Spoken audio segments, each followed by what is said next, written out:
밑에 단에 원문 요게 지금 이제 종진각이란 분에게 코칭하는 내용 오늘 중요한 부분을 얘기를 하고 있어요. 그래서 이걸 이제 잘 알 필요가 있다. 자, 읽어보겠습니다. 일용행주자와 가운데 차별한 경계에 이르러서 힘이 덜 느낄 때가 곧 힘을 얻는 곳입니다. 힘을 얻는 곳에서는 아주 힘이 덜 들어서 만약 털끝만치라도 기력으로 지탱한다면 결정코 삿된 법이 되고 불법이 아닙니다. 이게 이제 상당히 중요해요. 우리 일상생활에서 이제 경계를 만난단 말이에요. 좋고 나쁨을 만나고 아름답고 추함을 만나고 각가지 차별 경계를 이제 만나게 되는데 힘이 덜 든다는 느낌이 딱 올 수 있어요. 예. 힘이 덜 들 때 이것이 진짜 힘을 얻는 것이다. 도대체 이게 무슨 말인가? 힘을 덜 드는 거하고 힘 쓴다는 거하고 도대체 이게 뭐냐? 이걸 구분 못하면은 안 되는 거예요. 자, 예를 들어서 이제 얘기를 할게요. 네. 어떤 분이 와가지고 이렇게 얘기를 합니다.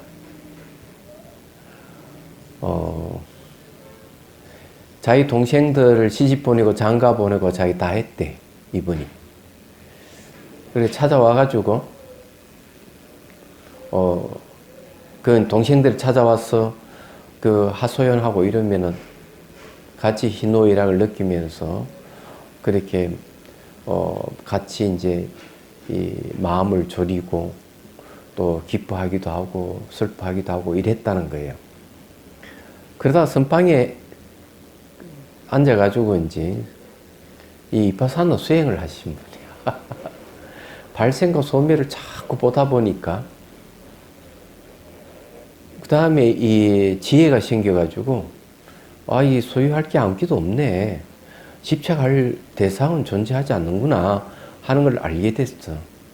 그 다음에 이제 동생들이 와가지고 또 이렇쿵 저렇쿵 얘기를 할 때 옛날하고 전혀 다른 태도를 보이기 시작하는 거죠. 그때는 막 같이 그냥 거기에 대해 희노애락을 느끼고 이러는데 그런 일에 대해서 이제 집착하는 마음이 그만 싹 사라져. 힘이 덜 드는 거예요. 힘이 안 드는 거지. 얘기하자면. 모든 거는 생기고 사라지고 하는 여기서 벗어나는 게 아무것도 없기 때문에 거기에 대해서 희노애락을 같이 묻혀서 그렇게 할 필요가 없다 하는 사실을 알게 된 거예요. 자, 여기에 이제 주목할 일은 뭔가 하면은 힘이 든다는 거하고 힘이 안 든다는 거하고 차이점 어디서 오는가 하면 이치 이의가 있느냐 없느냐가 중요해요. 수행은 한 대사의 마음을 집중해서 수행하는 것은 힘으로 하는 겁니다. 그죠? 그건 사마타 수행에서는 힘으로 하는 거예요. 근데 이파사나 수행에서는 이치2로 하는 거예요. 얘기하자면. 그래서 이게 이제 힘으로 하는 거하고, 이치로 하는 거하고는 다른 거예요. 일어나고 사라지고 발생 소멸 보는 건 힘이 들지 않아요. 그게. 이치가 그렇다는 걸 알게 되면은, 그러면 화두 들 때는 그러면 이게 어떻게 됩니까? 차별 경계를 만난다 하는 건 사람 만날 때마다 이 경계를 만나게 되는데 분별심을 가지고 있으면은 차별 경계가 나타나요. 분별심이라 하는 것은 아름답다, 추하다, 더럽다, 깨끗하다. 이 이분법적인 거거든요. 이런 분별하면 차별의 모습이 막 생기는 거예요. 여기서 이 차별 경계를 딱 이르렀을 때 힘이 덜 든다는 것은 뭘 얘기하겠느냐. 이치2로 차별 경계를 대하면은 차별 경계 하나하나가 알고 보면은 이 분별심에서 오는 것이기 때문에 이치를 알고 있는 사람은 분별을 하지 않아요. 이치를 알고 있는 사람은 일어나고 사라지는 것은 전부 다 인연법에 의한 거고, 시간적 매 순간 변하고 공간 상호 의존하고 있기 때문에 거기에 실체가 없다 하는 걸 알고 있는 사람은 차별 경계를 만나더라도 분별심을 안 일으킨다 이거죠. 그러니 힘을 덜 드는 거죠. 그럼 하두에는 그런 게 있느냐가 문제예요. 하두에는. 그래서 하두에도 그것이 있다. 그래서 앞에 이제 대선사가 뭐라고 얘기하는가 하면 이렇게 얘기했나. 마음은 방향과 초소가 없다. 예, 멋진 말이죠. 그 다음에 티베트 고승도 뭐라고 하는가 하면, 티베트 고승은 뭘 이렇게 얘기해. 마음은 모양이 없다. 색깔도 없다. 모양과 색깔이 없는 자리에 너가 머물 수만 있다면은 깨달을 수가 있다. 이런 얘기를 해요. 자, 방향과 초소가 없는 것은 차별이 없는 거죠. 차별 경계가 없다는 거죠. 벌써 말과 생각을 떠나 있는 거죠. 분별이 없는 것입니다. 이야기하죠. 그럼 화두를 들게 되면은 어떤 일이 벌어지느냐? 여기서 말하는 무자 화두를 딱 붙들고 있으면은 말과 생각을 떠난다. 분별심을 떠나기 때문에 차별 경계를 만나도 힘이 안 드는 거야. 그런데 여기에 이제 기력으로 지탱한다. 네 힘으로 지탱한다면은 이 삿된 법이다 이게. 부처인 법이 아니다 이게. 불법 부처인 법은 뭘 해? 연기법을 얘기하고 공성을 얘기하잖아. 네 포인트가 거기에 있는 거예요. 그래서 여기 이제 기력으로 지탱한다는 것은 억지로 그냥 막 몸으로 힘을 쓰는 건데 그럴 필요가 없는 거죠. 전혀 그럴 필요가 없다는 거죠. 그래서 이제 그 다음 구절에 보면 다만 장구한 마음을 가지고서, 장구한 마음이라고 오랫도록 내가 끝까지 하겠다는 마음이죠. 마음을 가지고서 구자 무불성 화두로 더불어 교류가십시오. 계획에는 불성이 있습니까? 하니까 없다 이렇게 대답했죠. 자, 그러면은 마음은 모양도 없고 색깔이 없다. 방향과 초소가 없다. 이렇게 했을 때 그는 조주무자를 붙들면은 어떤 일이 생길까? 무라고 하는 것은 모든 견해를 부정하는 걸 얘기합니다. 걔는 불성이 있다고 생각하고 있기 때문에 없다고 대답해 줌으로써 있다 하는 견해를 없애주기 위해서 없다고 한 거예요. 다르게 하면 모든 견해는 무자로서 다 없앨 수가 있는 거죠. 얘기하자면. 그래서 견해가 일어날 때마다 무해서 없애는 겁니다. 계속. 그러면 어떤 상태를 가져오는가 하면은 무분별 상태를 가져오는 거죠. 분별이 없는 상태를 유지해 가는 겁니다. 분별이 없는 상태를 유지해 갈 때 말과 생각을 떠나는 자리, 애초부터 분별시 없는 자리와 코드가 딱 맞게 돼 있어요. 그래서 계속 화두만 들고 있으면, 무자 화두만 들고 있으면 일상생활 때 어떤 경계를 만나도 분별심을 안 일으킨다. 아름답다, 추하다는 얘기 안 한다. 크다, 작다 얘기하지 않는다. 더럽다, 깨끗하다고 얘기 안 한다. 그래서 어떤 경계를 만나도 힘이 들지, 힘이 드는 게 아니다. 그래서 이 얘기를 하는 거예요. 그래서 화두를 들 때 두 가지가 있어요. 화두라는 이치가 무엇인지 모르고 화두라 하는 마음의 본성을 지칭하는 말입니다. 그래서 앞에 벌써 대선사가 마음의 방향과 초소가 없다고 얘기를 했던 겁니다. 그게 마음의 본성을 이루는 말이에요. 그래서 마음이 일어나면 가까이 현상이 생기고 마음이 사라지면 가까이 현상이 사라진다.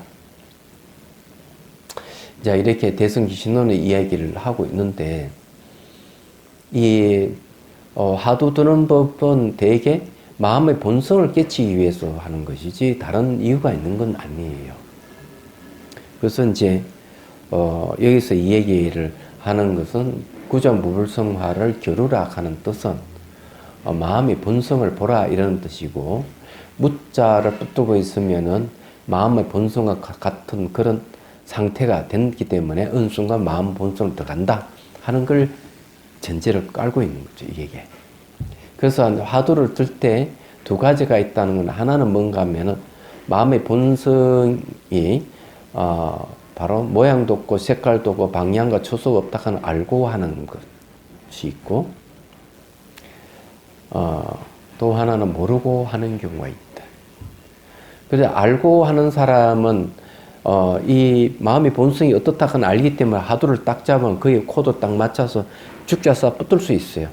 근데 화두 자체가 무엇인지를 모르면은, 그러니까 마음의 본성 자체가 무엇인지를 모르면은 내가 조사 응고를 붙들고 해도 야, 이게 제대로 되는 건지 의심이 생기고, 그리고 힘으로 하다 보면 뒤로 나잡혀 버리는 건 안 되는 거죠. 이치 이를 모르기 때문에 그런 거예요.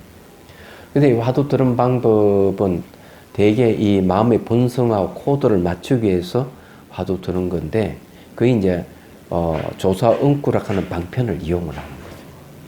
조사응꾸는 전부 다 말과 생각을 떠나게 하는 방편들이기 때문에 그래요. 자, 그 다음에 그래서 여기 겨루다 보면 마음이 갈 곳이 없어집니다. 그래서 그러다 홀련히 잠을 자다 꿈을 깬 것과 같으며, 이건 깨달음을 표현한 말이에요. 또 마치 연꽃이 피는 것과 같으며, 또 구름이 그치고 태양을 보는 것과 같은 것입니다. 그래서 이제 원칙 스님도 깨달음을 표현할 때 연꽃이 피듯이 이렇게 표현을 해요. 마음이 확 열리는 걸 얘기하는 거죠. 번뇌 구름이 싹 그리고 태양을 보는 것 같은 그런 느낌이죠. 흐리멍텅하다가 꿈에 깨면 명료해지듯이 그런 상태가 되는 거죠. 그래서 이러한 때에 이르려면 자연히 한 조각을 이루게 될 것입니다. 깨닫게 된다 이기죠. 다만 일상에서 7.8도 하는 자리에 오직 무자도만 살펴볼지언정 깨닫고 깨치지 못한가 사무치고 사무치 못함에 관계하지 마십시오. 그냥 무자만 붙들면 다 된다. 그러면은 자, 또 한 가지 사실을 좀 말씀드리죠. 왜 화두를 잡을 때 왜 모든 견해를 부정하는 응구를 붙들어야 되는가 하는 게 있어요. 어떠한 견해를 그 견해를 다 부정하는 응구를 붙드는 것이 조사 응구를 붙드는 게 화두 참고법이다. 왜 그렇게 해야 되는가 하는 게 있어요. 이런 이치를 모르고 화두를 잡으면 재미가 없어요. 이치를 알고 그렇구나, 확실히 맞구나, 붙들면 되겠다 하는 마음이 탁 일어날 때 가능하고, 대부분 화두를 잡는 사람은 내가 붙들어도 될까 안 될까 망설이 생깁니다. 왜? 이치를 모르니까 그런 거지. 제가 보기엔 그래요. 근데 화두 드는 그 가나선 안내선을 만들려는 이유가 이제 거기 있는 거예요. 그래서 1700공안을 다 살펴보면 공통되는 게 뭐냐 살펴봐요. 공통되는 것은 엉구를 붙드는 것. 두 번째를 엉구를 붙들면은 모든 말과 생각을 떠난다는 것. 왜? 엉구가 모든 걸 다 부정해버리기 때문에. 그러면 그런 게 맞느냐 하면, 지금 대선사가 앞에 우리가 그 정시량하고 대화할 때가 또 거기 나오거든요. 한 생각도 일으키지 않는 것은 허물이 있습니까? 그러니까 수미산 이랬대. 수미 허물이 많아. 산과 같이 네 허물이 많다. 그러니까 한 생각 일으키지 않는 거는 보면은 한 생각도 없다 무념하고 거기 갔거든요. 그러니까 그게 허물이 있느냐? 너 허물이 많다. 그 생각 버려라. 한 물건도 가져오지 않았을 때 어때요?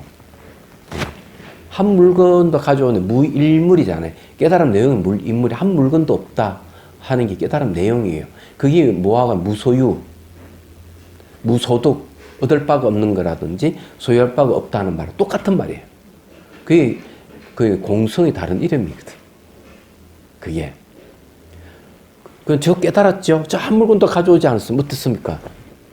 그 조주선사가 단호하게 내려놓아라. 방아차. 그런 말은 뭘 얘기하는가 하면 내가 한 물건도 가져오지 않았다는 생각도 놓아버리라. 이렇게 얘기를 한단 말이에요.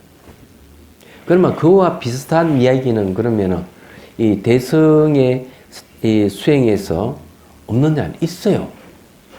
똑같은 게 있어요. 사유하고 사유를 해가지고 이 공성을 탁 붙들고 있지만은 공성을 붙들고 있는 이상은 아직까지 너 못 깨달았어. 얘기하죠.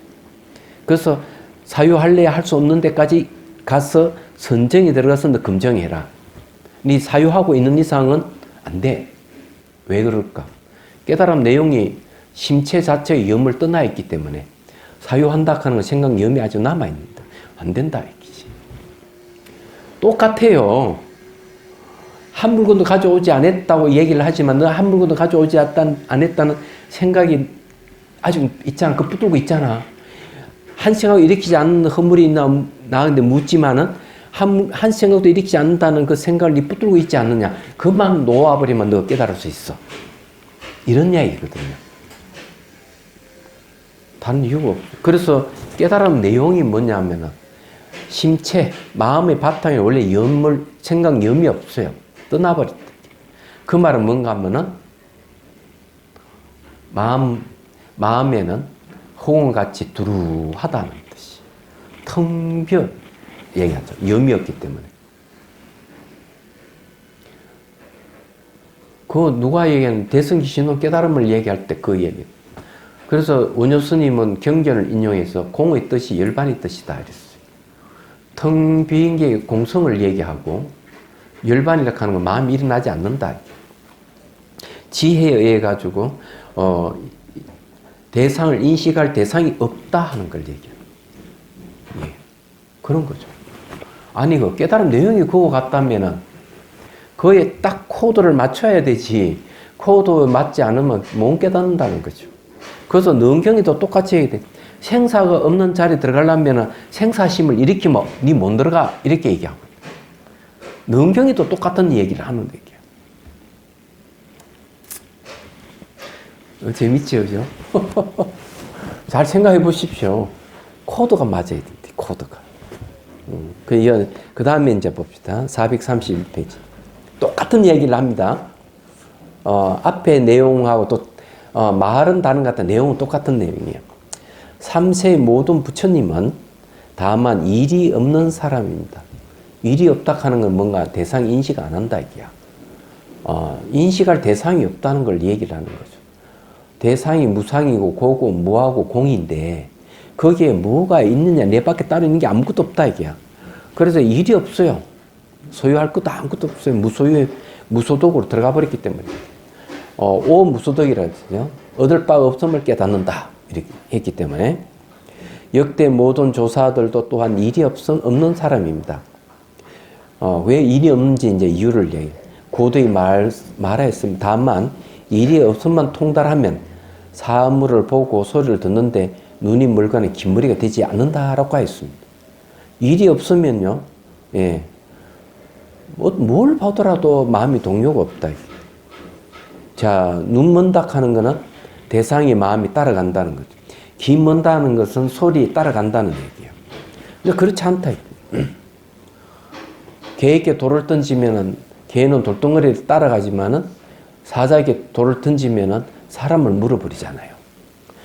그러면 개면체로 따라가는 거는 눈 멀고 귀 머는 거예요, 그게. 그래서 고덕이 말씀하였습니다. 자, 어리석은 사람은 경계를 제거하고 바깥 대상이 뭐 옳다 그러다 따져가지고 그거 없애야 돼, 없애야 돼 이렇게만 자꾸 얘기한다 이게. 마음은 없애지 않는다 이게. 경계를 제거하고. 그래 지혜로운 사람은 마음을 없애버립니다. 없애고 경계는 제거하지 않는다라고 했습니다. 일체 모든 것이 무심하면 각가지 차별 경계가 저절로 없어질 것입니다. 왜 무심해질까? 마음이 안 일어나, 대상이 마음이 일어나지 않는 걸 무심하다 이렇게 얘기해요. 마음이 안 일어나. 어떤 거에도 마음이 일어나지. 초기 경전에도 딱 그런 얘기를 해요. 시집을 갔는데 시댁은 불교를 믿지 않고 그 자인화교를. 자인화교는 뭔가 아마 나체 수행자, 나영 외도들이거든요. 그래서 시아버지가 며느리한테 얘기를 하는 거예요. 여기 와가지고 인사드려라. 네, 이 나영 외도들인데 나체 수행자들에게 인사드리라. 어이구 부끄러워. 빨가벗고 있는데 어떻게 볼 수 있습니까? 부끄럽다. 안 간다. 이러니까 막 시아버지 화를 막 내니까 며느리가 절대로 안 가는 거예요. 그게. 며느리는 불자한 거야. 얘기하죠. 그래 시어머니가 쫙 물어보는 거예요. 그래 네가 믿고 있는 종교의 스님들은 불교 스님들은 어떻게 하느냐? 네가 그렇게 나영 외도도를 부끄러워하고 이러니까 네가 믿는 스님들은 어떻게 하느냐? 이러니까 개송을 탁 엎어서 얘기하는데 며느리가 이렇게 얘기하는. 이 스님들은 이익과 손해의 초내에 있는 사람. 어떤 이익되는 일이라든지 손해되는 일에 대해서도 마음을 쓰지 않는 분들이 스님입니다. 딱 그렇게. 그 많은 내용에 대해 명예와 이익을 추구하지 않는 스님들입니다. 쫙, 이게 이제, 어제 보자. 월요일 날 강의에 그게 나오는 거예요. 그래, 이게 뭘 얘기해 주는가 하면은, 스님들이 그렇다 하는 것은 바로 경계에 마음이 뺏기지 않기 때문에 그렇다, 이런 얘기예요. 여기서도 이제 그런 얘기죠. 그리고 여기에 이제 차별 경계에 처음부터 끝까지 차별 경계에 힘이 덜 든다고 하는 것은 왜 그러냐? 마음이 무심해서 그렇다. 대상이 마음이 반응하지 않아서 그렇다. 이런. 그럼 마음이 대상이 반응하지 않으려면 어떻게 해야 될까? 하는 문제가 있어요. 그래서 이제 마음이 일어나면 각가지 현상이 생기고 마음이 사라지면 각가지 현상이 사라진다 이게. 그러면 마음을 이렇게 없애버리면 되죠. 그죠? 그래서 여기에서 이야기하는 내용이 그런 겁니다. 어리석은 사람은 경계를 제거하고 마음을 없애지 않지만은 지혜로운 사람은 마음을 없애고 경계를 제거하지 않는다. 경계라 하는 것이 보이고 들리는 이런 경계는 전부 다 마음에 의해서 나타나는 경계이기 때문에 마음이 만들기 때문에 그런 거예요. 마음이 대상을 만든다면 마음을 없애버리면 대상도 같이 없애버려요. 그렇죠? 그래서 이제 그러면 화두를 잡는다는 말은 무슨 말일까요? 화두를 잡는다 하는 건 마음을 없애는 방법. 마음이 일어나지 않게 없애버려요. 그래서 견해가 일어나면은 견해에 맞는 가까이 대상들이 나타난단 말이에요. 그래서 견해를 없애버리면은 대상도 안 나타나. 그래서 여기 이 내용이 중요한 이유가 그런 거예요. 여기 이제 화두를 잡는데 힘이 들지 않는다 하는 부분을 얘기하면 힘이 드는 사람은 뭐냐면 이런 이치를 모르고 수행하기 때문에 힘이 들지만 이치를 알고 수행하면은 힘이 들지 않는다. 이런 거. 이해가 되시죠? 그래서 하도 참고 보니 결국 어려운 건 아니에요. 이 내용을 보면. 자, 그러면은 이제, 재밌는 이야기를 하나 해 드릴게요.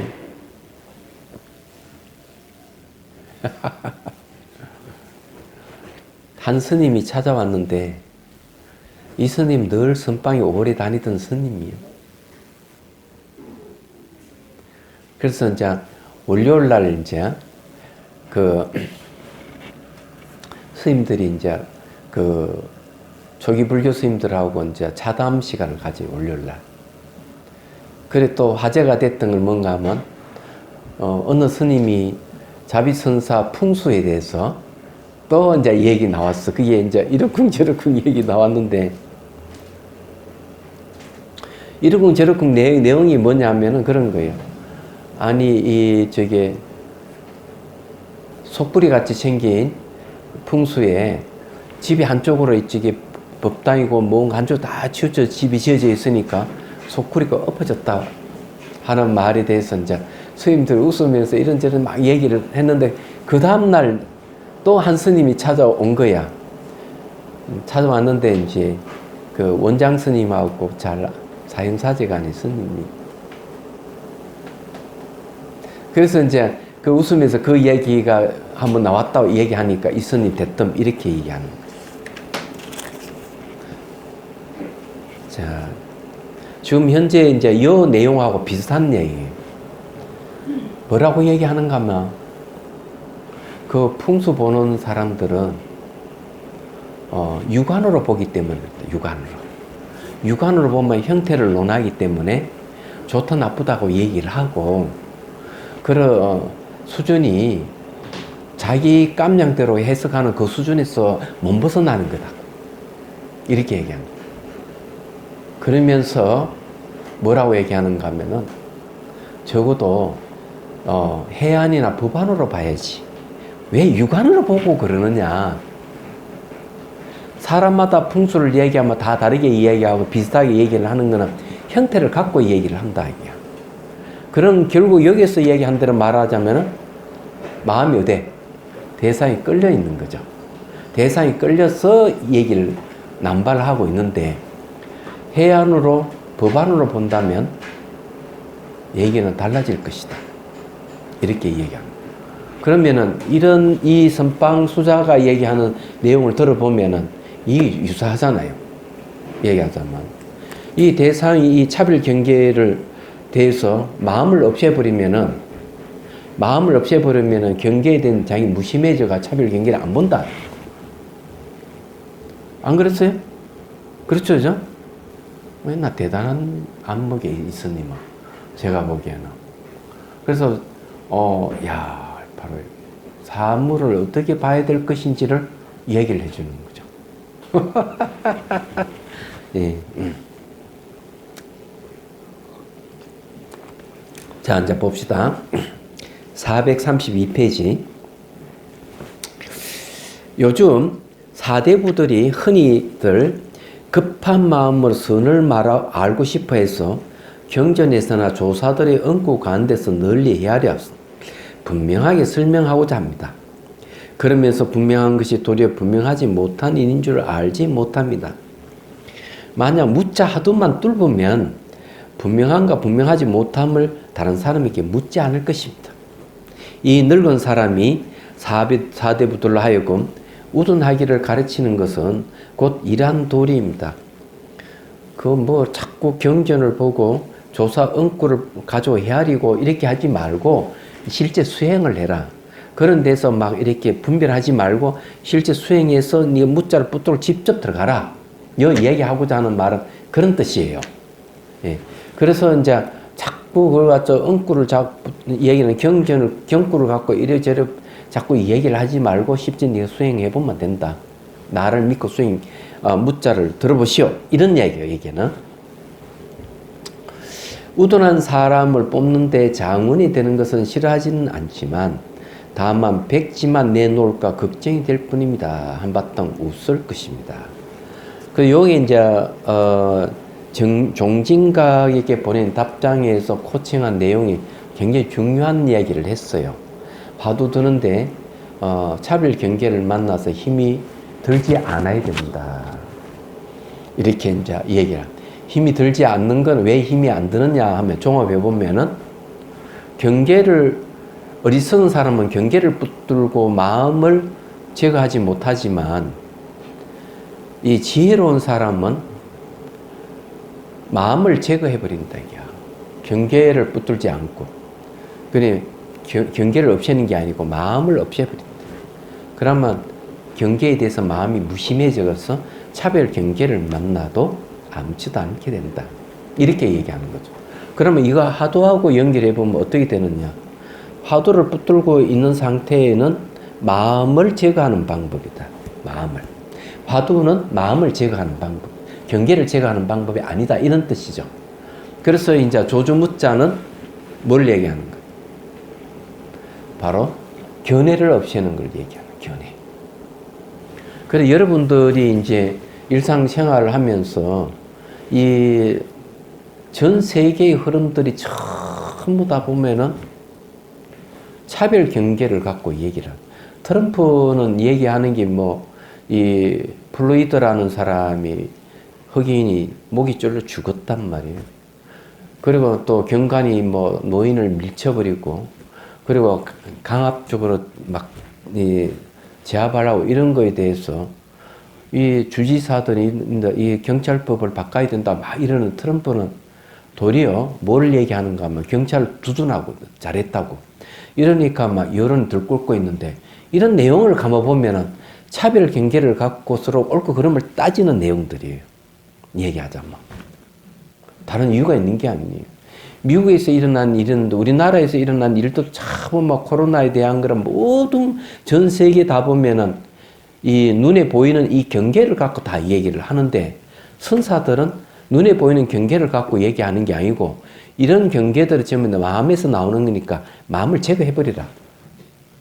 이게 수행입니다. 말하자면. 그래서 이걸 육안으로 보면 이 경계를 보는 것이지만 해안으로 보고 법안으로 봐라. 이렇게 얘기하는 거예요. 그 스님 풍수 얘기합니다. 그렇게 이제 얘기를 하는 건데, 그래도 선방에 그냥 다닌 게 아니구나, 이 스님이. 선방에 제대로 다녔구나 하는 생각을 얘기해보면 시원시원해요. 예, 시원시원해 좋더라고. 그래서 이 내용도 바로 그와 같다. 그래서 이제 여러분들도 이제 자꾸 뭘 이렇게 분별심을 갖고 볼 게 아니고, 바로 여기서 이치 이를 갖고 보면 좋겠다는 생각을 합니다. 자, 434페이지.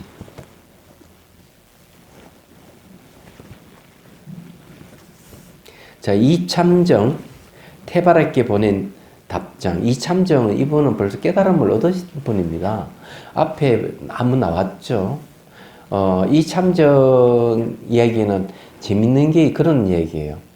깨닫기 전하고 깨달은 후의 차이점을 얘기를 합니다. 깨닫기 깨닫고 난 뒤에 이제 하고 깨닫기 전하고 차이점을 어떻게 표현하는가 하면은, 아이를 안을 때, 손자를 안고 이렇게 아이를 얼르고 달래고 할 때, 깨닫고 난 뒤에 아이를 어르고 달래고 하는데도 불구하고 옛날 습이 점점 없어져 간다. 구습이 없어져 간다. 깨치기 전에는 구습이 없어지는 게 아니고 더 집착심이 강하고 이랬는데, 깨치고 난 뒤에는 점점 그런 들어져 간다. 이렇게 얘기를 하고 있어요. 이 참정은 벌써 대선사가 깨달은 분이라고 인정을 했습니다. 이야기하자면. 자, 여기에도 이제 이치 이가 나옵니다. 이가 왜 중요한지,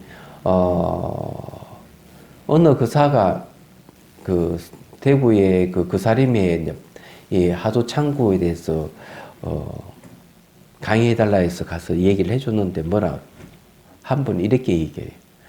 아니, 스님이 하도를 그렇게 다 풀어버리면 하도 창구 어떻게 하라는 겁니까? 아무것도 모르고 하도를 창구해야 되지 않습니까? 그런 얘기예요. 그러나 아무것도 하도가 무엇인지 모르고 하도를 창구하면은 당신이 아무것도 모르기 때문에 가는 길을 모를 거고, 그것이 경계가 제대로 가는 건지 안 가는지 알 수 있겠느냐고. 화두가 무엇인지 알고 화두를 붙들게 되면은 가는 길이 분명하기 때문에 말과 생각을 떠난 상태로 들어갈 수가 있다. 이렇게 얘기를 해준 적이 있어요. 그럼 여기도 이제 이치 이를 갖고 얘기를 하는 겁니다. 자, 읽어볼게요. 편지에서 말씀하시기를 하옴 중중법계가 결동그 헛말이 아니다 라고 하였으니, 이미 헛말이 아니라면 반드시 분부할 것이 있을 것이며 반드시 스스로 수긍하는 점이 있을 것입니다.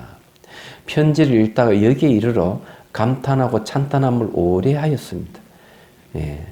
자, 이건 강설 부분을 한번 볼 필요가 있어요. 하음 중중법계는 하음경에서 궁극의 진리를 법계라고 하는데, 그 법계는 거듭거듭 무진하게 반복하여 연관관계를 맺고 있으므로 중중법계라고 한다. 다시 간단하게 정리하면 이무에게, 이무에법계. 이치 이는 서로 걸림이 없다는 거죠. 사무에법계. 이치 이 시각에서 이 현상계를 보면 현상계 자체에도 걸림이 없어요. 이사무에법계.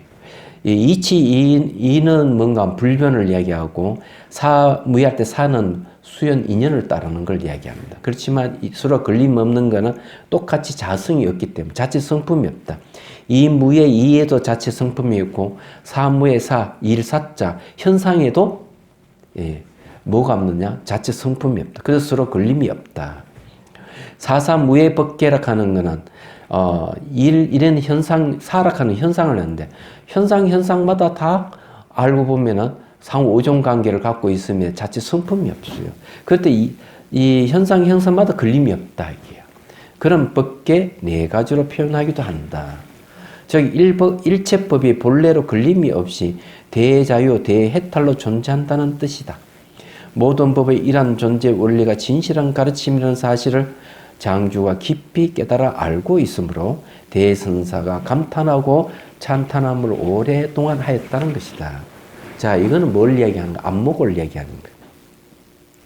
사물을 볼 때 법계를 본다. 법계라고 하는 연기법이 다른 이름이고 법성의 다른 이름이고 불성의 다른 이름이고 진여의 다른 이름이 법계를 얘기합니다.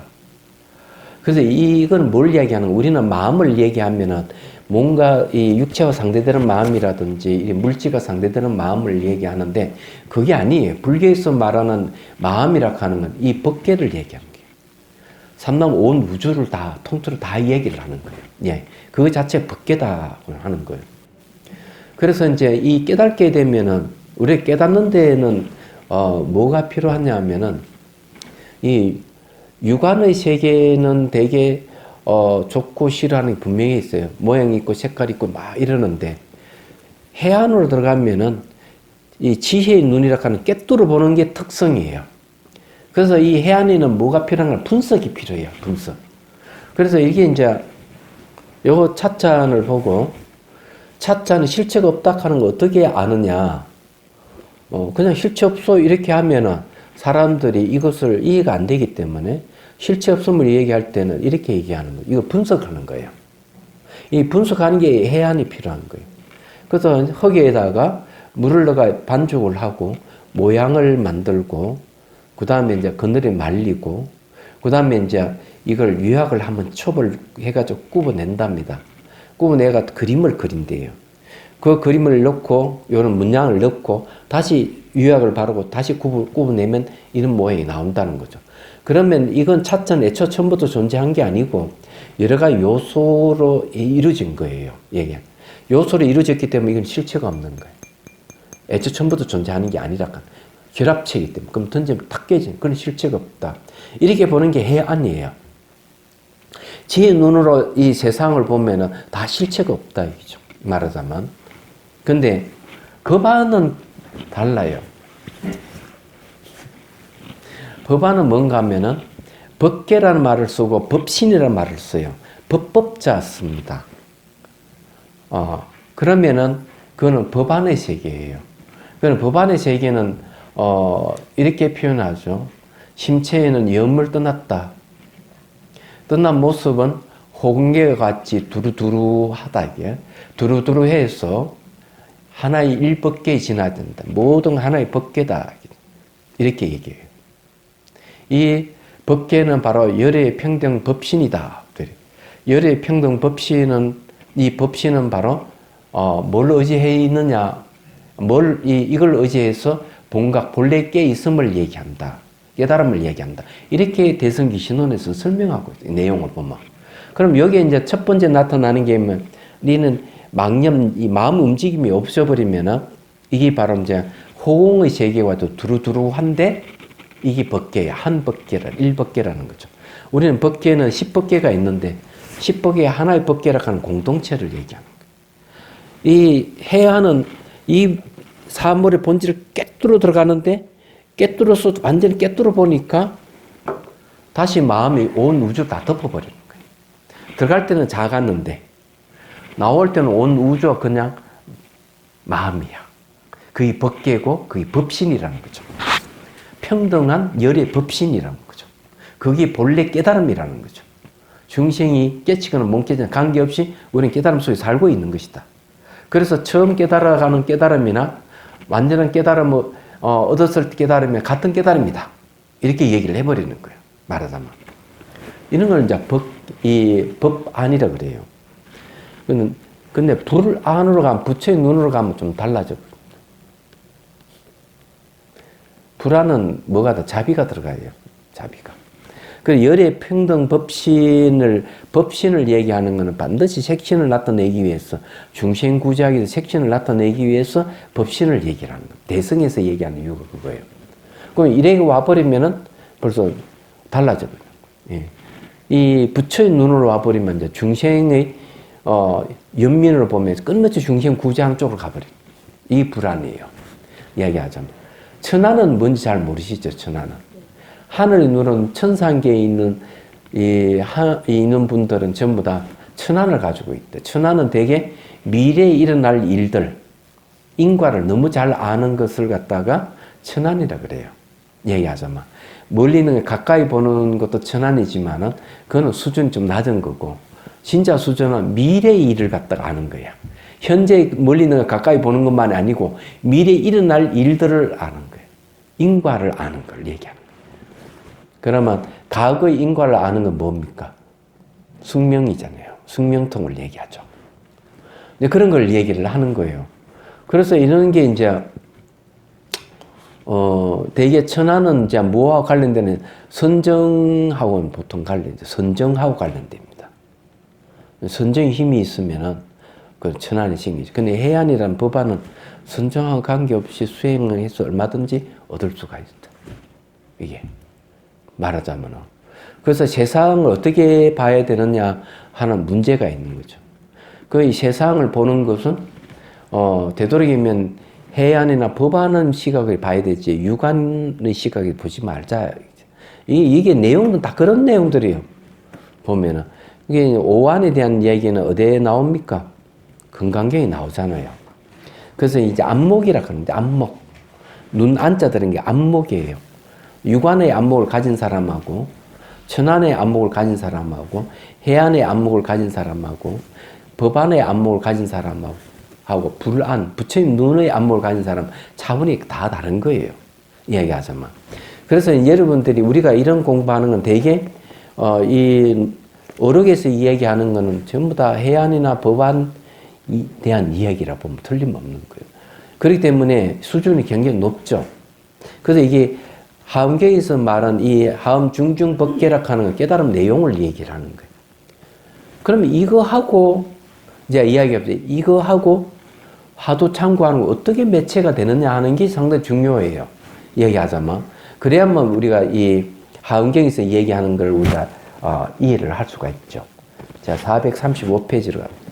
사대부들이 평소에 공부한 것이 죽을 때 화와 복을 받을 쯤에 임해서 수족을 가누지 못하고 허둥대는 사람이 10중 8구입니다. 자, 이 죽을 때 화복이 나타난다는 거죠. 얘기하자면.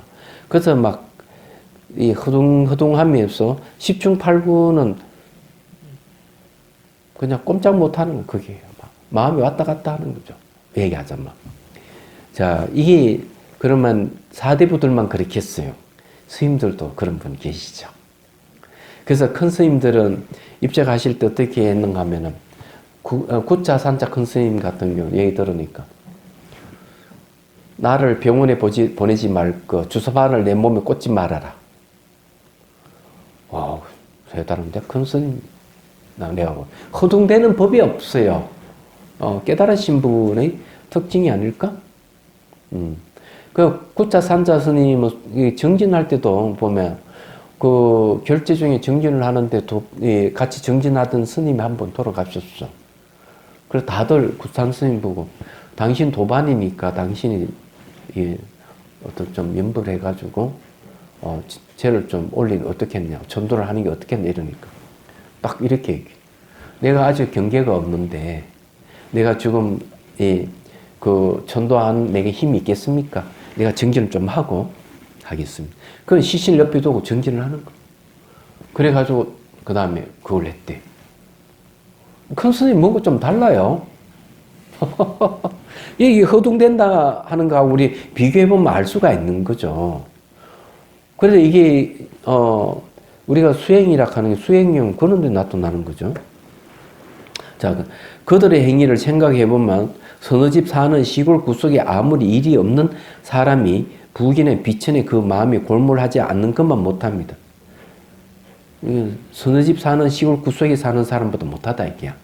부귀영화를 누리고 그러다가 벼슬을 하다가 죽을 때가 허둥지둥 하는 꼴이 그 시골 서너 집밖에 안 사는 그 시골의 사람보다 못해 하고 딱 비판을 해버리는 거죠. 얘기하자면 이것을 비교하여 본다면 지혜로운 이가 도리어 어리석은 일만 못하고 부귀한 사람이 도리어 빈천한 사람만 못한 이들이 많습니다. 왜냐하면 죽을 때 화와 복이 앞에 나타나면 그때는 그 짓이 용납하지 않기 때문입니다. 이거하고 이게 앞에 하음 중용 무진법과 무슨 관계가 있느냐? 이걸 이제 우리가 봐야 되는 거거든요. 세상의 모든 것이 상호 의존 관계를 갖고 분리되어 있지 않다. 이 법계가 하나의 공동체다. 우리가 코로나 때문에 지구 자체가 공동체라고 하는 게 밝혀졌죠. 밝혀짐으로 해서 어떤 게 어리석다 하는지 알게 된 거예요. 아시아인들을 차별하는 거 어리석은 거죠. 공동체인데 왜 차별을 하는 거예요? 흑인을 죽인, 경크장을 죽인 이런 문제도 어리석은 짓이죠. 공동체인데 이 공동체에 흑백을 논하는 건 우스운 것인지 문화를 논하는 건 우스운 거예요. 서양인과 동양인을 나누는 거 우스운 거예요. 하나의 공동체예요. 얘기하자. 그러나 법계락하는 말은 공동체라는 뜻입니다. 지옥, 악의, 축생, 아수라, 인간, 천상까지 요거 깨치지 못한 세계, 그 다음에 성문, 영각, 보살, 부처의 세계, 깨달은 세계거든. 이걸 합해가지고 십법계란 말이에요. 십법계가 하나의 법계다는 거죠. 법계가 하나인 줄 알았다. 이렇게 얘기하는 거예요. 법계가 하나인 줄 안다 하는 게 뭐면 공동체다, 이 세계는. 이 얘기는 그런 거예요. 이 공동체는 서로 상호 의존 관계를 갖고 분리되어 있지 않다. 요즘 말로 하면 그런 얘기예요. 그런데 차별한다는 자체가 뭐가 옳겠어요? 올바른 게 아니죠. 말하자면. 그 여기에 내용도 그런 거예요. 죽을 때 허둥지둥 하는 이유가 왜 있을까, 이게. 이런 이치를 모르기 때문에. 법계락하는 걸 깨달으신 분의 입장에서 허둥지둥 할 이유가 없는데, 안 그래요? 성큰 스님 말씀, 이런 얘기. 어느, 수행자인데, 갔더니 막 하반시에는 못 쓰는 거예요. 연세가 많으시고, 이제 노화해가지고. 똥 오줌을 못 가리는 거예요. 얘기하자면. 그런데 놀라운 거는 이 스님이 허둥지둥 하지도 않을 뿐만 아니라 말 한마디 하는 거 똑부러지게 탁 던져서 상대를 깨워줘 준다는 거죠. 몸은 그렇게 하더라도 마음은 전혀 동요가 없다. 이런 게 도인이 알겠네, 얘기야. 그래서 부처님도 입적하시기 전에 그 음식 잘못 드시고 설사를 그렇게 하셨잖아요. 그 동요를 안 하시잖아요. 내용 보면은.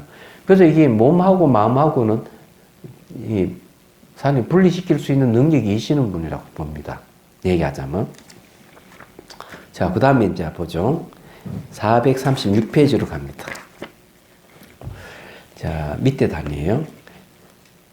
대참상공은 평소에 공부한 바가 이미 행사에 나타났으니. 그래, 행사에 나타났다는 말은 뭐 공부한 것이 그대로 일상생 그대로 나타났다 이게요. 나타났으니 죽을 때 복을 받고 화를 받음이 임하여 마치 순정한 금이 불 속에 들어가면 득 밝게 빛나는 을 보는 것과 같습니다. 그러니 당신의 일상생활에 또 깨달음, 이 깨달음을 그대로 표현하고 있는 걸 보면 당연히 행사하는 게 생활하는 것 자체가 깨달은 사람의 행동과 그대로 똑같다 이게야. 그래서 죽을 때 복과 화가 임해도 이 금이 불 속에 들어가면 더 빛을 발하듯이 그 말은 뭔가 하면 가짜가 아니다 이게 진짜다 이게요. 또한 하음 중경법과 결동과 헛된 말이 아님을 확실히 알았다면 반드시 다른 사물이라는 생각을 하지 않을 것입니다. 이런 거 내 밖에 따로 다른 사물이다 이렇게 안 한다 이게요. 이거는 물리학자들이 얘기하는 거 똑같잖아요. 이런 사물들은 사실은 존재하지 않는다. 파장으로 이루어진 색이 무슨 모양이고 색깔이 있어요. 다만 파장이 이 눈으로 들어올 때 그걸 감지해가지고 마음이 모양을 색깔을 인식한다는 거죠. 그래서 서울대 어느 물리학자는 그렇게 이거 형상이 있는 건 99.99%다 비어 있는 거다. 이렇게 얘기하는 거예요. 전부 다 마음이 만들어낸 환영이 지나지 않는다고 이러는 거죠. 그러면 이게 부피감이 딱딱하고 이게 치면 소리 나고 이건 뭐냐 이러니까 손인 전자기력하고 책상인이 전자기력 손을 밀어내기 때문에 딱딱함이 있을 뿐이지 이건 99.99%다 비어 있는 것이다. 근데 선사가 했으면 99.9%를 안 했겠죠. 100%다 비어 없는 거라고 얘기죠. 마음이 만든 거니까. 딱 그렇게 얘기할 거죠. 그래서 요 딱 그냥 그대로 이 지금 기룡하복강 이치 2를 하은경의 이치 2를 대해서 딱 얘기를 하잖아요. 명쾌해요. 대선사는. 정말 내용을 보면 그렇잖아요. 그래서 이제 뭐라 얘기합니까? 그 나머지 평생 살아오면서 7.8기 하는 가운데 흥하고 망하고 막 그런 일이 막 일어나고 사라지는 가운데 혹은 역경계와 순경계와 혹은 바로 혹은 사땜도 또한 다른 물건이 아닙니다. 그게 따로 존재하는 게 아니다. 이야기만. 바라컨대 그대는 항상 이러한 관찰을 하십시오. 묘의도 또한 그 가운데 있습니다. 7.8기 하는 이 몸이 다 법계의 모습이라는 이야기입니다. 마음의 현상이라는 실체가 없는 거다 이 말이에요. 그렇기 때문에 이제 묘희라 하는 대선사 자신을 얘기합니다. 당신도 그렇게 관찰하십시오. 나도 그 가운데 있습니다. 이 말은 이 참정을 굉장히 칭찬하는 말이죠. 다른 날 외롭고 쓸쓸한 물가에 선사의 가르침은 진짜 막 시원시원하고 좋아요. 시원시원하고 이 내용이 그런 거예요. 자, 읽어볼게요. 다른 날 외롭고 쓸쓸한 물가에서 서로 만나 세세생생의 부처님의 인연을 맺어서 중중 법계를 성취하여 그 일을 가득 채운다면 어찌 작은 도움이겠습니까? 다시 모름지의 설명을 보충하노니 지금 이 한 줄거리 이야기를 절대로 상징적으로 풍자하여 사물을 가리킨 말을 여기지 마십시오. 한바탕 웃을 것입니다. 지금 비유를 들어서 얘기한 게 아니고 사실 그대로 얘기한 것이다. 이 말은 뭔가 하면은 경전의 엉구를 갖고 얘기를 깨달음을 표현한 건데 무자를 붙들어 내 깨달음을 넣은 거나 깨달음을 얻을 때 그 깨달음 내용이 중중무진 법계다 이렇게 또 표현 가능한 겁니다. 내용을 보면요. 왜냐 앞에 얘기 저 누굽니까? 종진각이라는 분에게 코칭해 줄 때 이야기나 이참정의 이야기를 서로 이렇게 해보면 다르지 않는 거죠.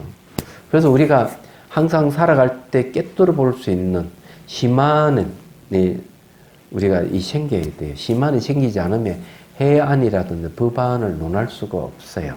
이야기하자면.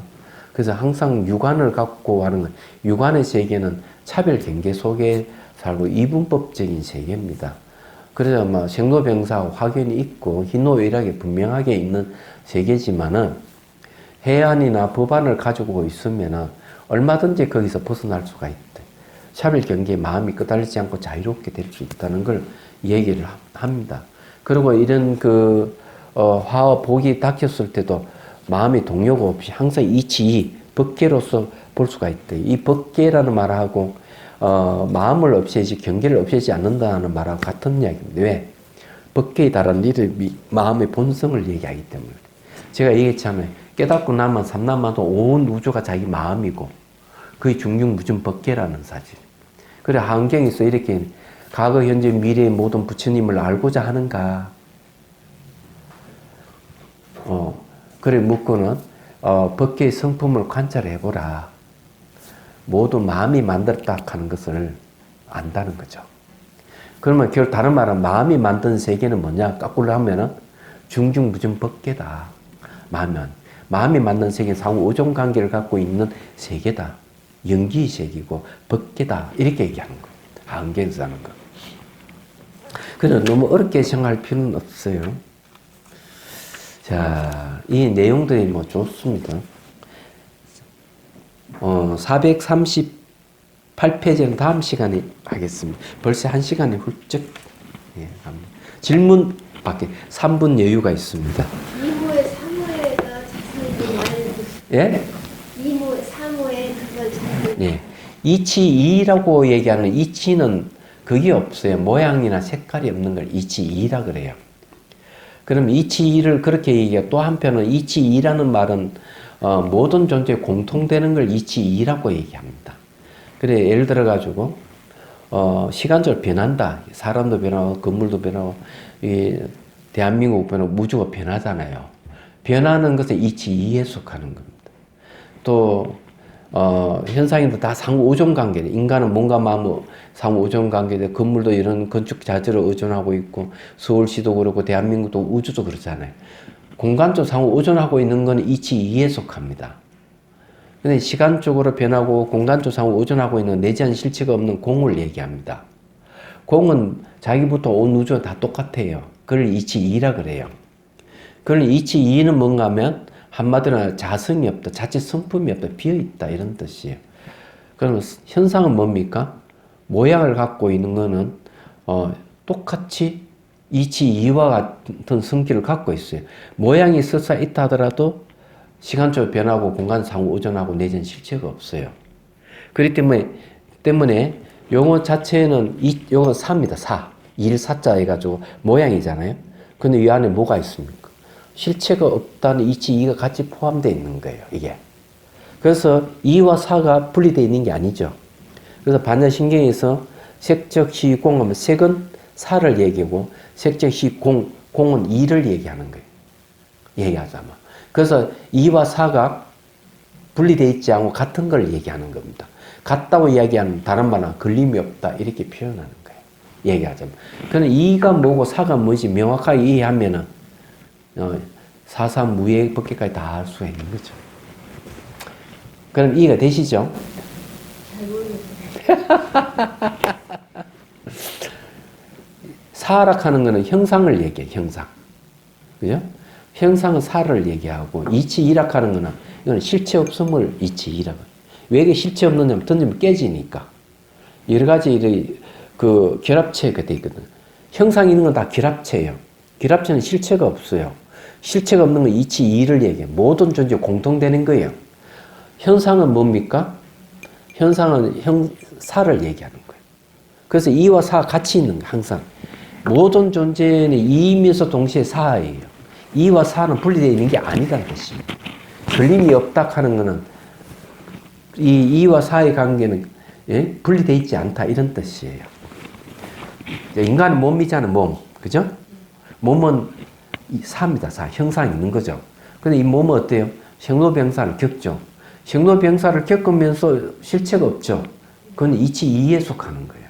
근데 인간 자체가 이 사를 가지고 있는 거죠. 마음도 그런 거. 마음을 쓸 때 막 화를 내고 뭘 할 때 형상이 드러나니까 사죠. 그렇지만은 화를 내도 화가 지나가면서 자체를 안 남기는 거예요. 그건 이치이에 속하는 거죠. 근데 항상 이와 사는 분리되어 있지 않은 걸 갖다 걸림이 없다 이렇게 표현하는 거예요. 또 질문 있으면? 여기 화복이 앞에 나타나면 화가 이제 안 좋은 거가 부정적인 게 앞에 나오고 그 다음에 복이 나오잖아요. 복회 부족하면은 복이 먼저 있고 그다음에 지혜가 뒤에 있듯이 뭐 이런 뜻이 있나요? 아니면 그냥 화와 복은 이제 자기 지어놓은 까르마에 의해서 나타나는 거예요. 내가 항상 내가 짓는 행위가 소멸되는 게 아니고 마음에 다 저장이 되는 거예요. 그 현직이 남거든요. 그래서 이제 가보고 나타난단 말이에요. 내 선행에 있으면 선한 결과가 오는 게 복이라고 그러고 또 내가 악한 행위에서 악한 결과가 나타나는 게 화라고 하는 거예요. 그냥 화와 복이라 하는 것이 죽을 때 되면 나타난다는 거죠. 얘기하자면. 그러면 사람들은 허둥대고 이러지만 이치이를 알고 있는 사람은 그걸 체득한 사람은 화와 복이 끄달리지 않는다는 거죠. 자유롭다 이런 얘기예요. 내용이. 얘기하자면. 저는 이제 그러니까 안 좋은 거를 먼저 받고 그 다음에 이제 복을 받는가 뭐 이런 어떤 생각이. 그럴 수도 있고 반대일 수가 있어요.